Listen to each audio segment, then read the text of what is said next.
আহিছোঁ SS final এক্সামৰ English question paper বিতৰ্কৰ আন এটা গুৰুত্বপূৰ্ণ খবৰ আৰু এছএছ ফাইনেল এক্সামৰ ইংলিছ কুৱেশ্যন বিতৰ্কৰ সন্দৰ্ভত পৰীক্ষাৰ্থীসকলে নিজৰ অনুভৱ কি প্ৰকাশ কৰিছে পৰীক্ষাৰ্থীসকলে কি বিচাৰে সেয়া আমি সম্পূৰ্ণকৈ দেখুৱাম কিন্তু তাৰ আগতে এটা কথা কৈ থওঁ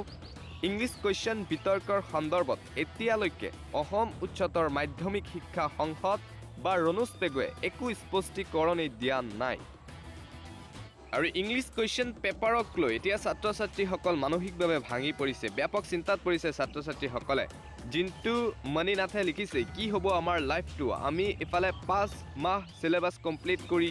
ইমান টান পেপাৰৰ এক্সাম দিব লগা হৈছে আছামিজ মিডিয়ামৰ ষ্টুডেণ্টছৰ কাৰণে বহুত টান কুৱেশ্যন পেপাৰ হৈছে এনেকুৱা কৰিব নালাগে আমাৰ লগত প্ৰিভিয়াছ ইয়াৰৰ কুৱেশ্যন পেপাৰৰ লগত অলপো মিল নাই আমি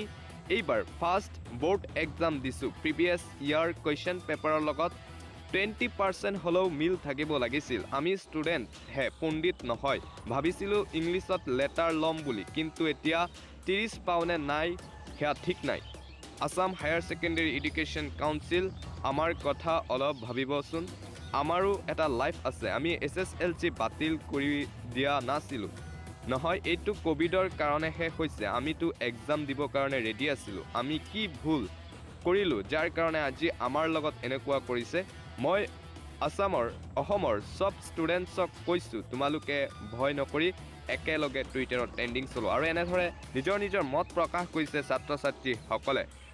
আৰু একাংশটো ক'ব ধৰিছে যে স্কুটি দিয়াৰ ভয়ত হেনো এনেকুৱা কৰিছে মই যদি পাছ কৰিব নোৱাৰোঁ আত্মহত্যা কৰিম অসম উচ্চতৰ মাধ্যমিক শিক্ষা সংসদৰ নামত এটা পত্ৰ লিখি গতিকে আমাৰ ক্ষতি নোহোৱাকৈ আমাৰ ইংলিছ পৰীক্ষাটো আকৌ পাতিব লাগে আত্মহত্যা কৰি দিয়াৰ ভাবুকি প্ৰদান কৰিছে একাংশ ছাত্ৰ-ছাত্ৰীসকলে আমাৰ জীৱনক লৈ